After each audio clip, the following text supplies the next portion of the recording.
tight one today. What were your overall thoughts? What were your takeaways? Man, they can't all be pretty. We found a way. It was kind of funky, just I think there's also the guys not knowing each other very well, and you could just feel it never really felt smooth, right? Our offense is really predicated on rhythm and flow and spacing and timing. And tonight we just, our spacing was off, and we missed some passes that we should make, and we just had some. But hey, we found a way. I'm proud that our guys showed the resiliency to get in there and get the win. All the way to the end, they kept battling. Absolutely, it's better ugly loss than ugly win than a pretty loss. That's right. Right. What were your takeaways from both Isaac and Delano? Because I felt they stepped up pretty consistently throughout the game. Absolutely, compared they wanted to win. They competed. I love again Isaac and just his seriousness, right? I always use that word. Professionalism. He came in there and he's a guy who's almost like a Swiss Army knife, right? He guarded the 5 and then threw him at the wing. Some, handled the ball some, and ball reversal guy for us. We also got to handle, and he just hit some big shots for us.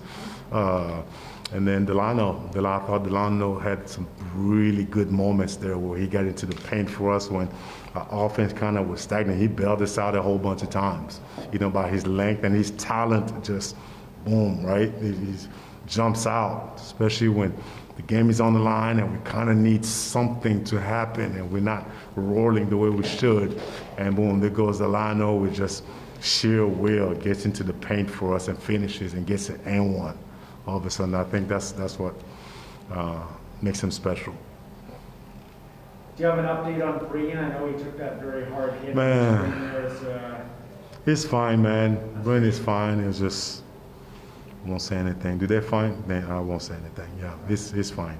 I noticed you had a couple discussions with the Nets at the end there as well. Can you share what was being said with Breen? Well, he came and told me. He apologized. Said, Coach, I wasn't trying to hurt him. I say, I'm not mad at you. It's not you. It's not you. It's not you. It's just, we have people in place to help us out with this type of situations. Don't want the kid to get hurt. He's playing hard, and it's an easy call, in my opinion. Just now back to the Bonga three-pointer at the end. Is that how you drew it up? I mean, you had someone right in front of him? Is that No. Just take us through what you had in mind and what you saw? No, so we ran out of timeout there. Our last timeout, we had the reset play, right? And Kevon made an unbelievable pass. Again, Delano set a great screen, and Justin hit a big basket for us. And then we ran out of timeout. I was trying to organize something, put the ball in Delano's hands, actually, have him push and go downhill and then see what we got and then spray out the shooters. And as they were pushing the ball, thankfully, their defense was not yet set. And, he found a great opportunity to knock down the shot for us. I mean, defensively, you held them to 18%, so you did a great job guarding the perimeter.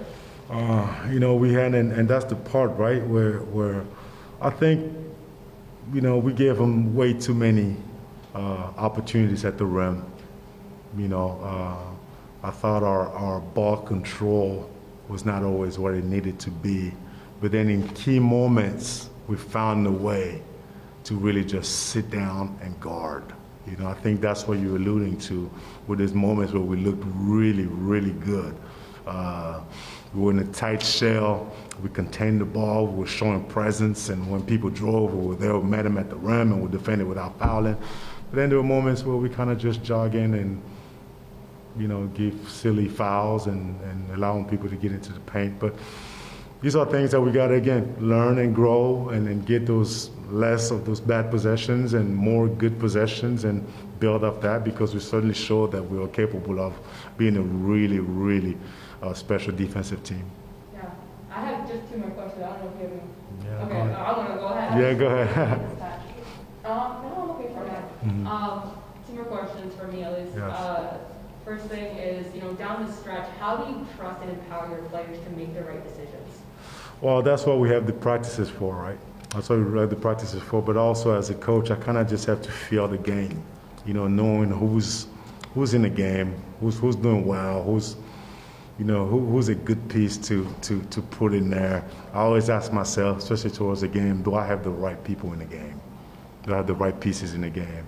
And then how do I empower them? That's why we have these timeouts and inject and infuse some confidence there that we weren't shooting the ball well, or we were missing a lot of layups. These guys they want to make them, right? They want to make them, and okay, we'll keep working on our finishing. In the meantime, we need to uplift them and just let them know we're okay. Just find a way. We're okay. Just find a way. We try to keep it positive. I think that's how they get empowered, knowing that, we're going to have good moments. We're going to have bad moments. Because the one thing that we tell our teams, our guys, is the game is a game of flow. When things are good, that's great. But when things are not so good, that's when the mental toughness part has got to show. That's when you sit down and you guard, you defend, or you go to the rim and you get an N1. Instead of a layup, you go and dunking on somebody. And these are the things that we're trying to foster by empowering them and telling them, A, helping them recognize it, B, telling them that they are more than capable of doing it. I love that. And finally, final question for me, is how did it feel to be back in Paramount Fine Food Center, back at home, playing a game here after it's almost been a month? Can I be honest? Yeah. Man, I miss our fans. I really do. I miss the feel of having them and feeling their energy and the faces in the crowd and the smile and the noise and all that. But we are here. I'm grateful. I'm grateful that we have a home where we can come and keep playing basketball and keep coaching these young men and helping them get to their next level and adding value to their careers. But I'm very thankful. I miss our fans though.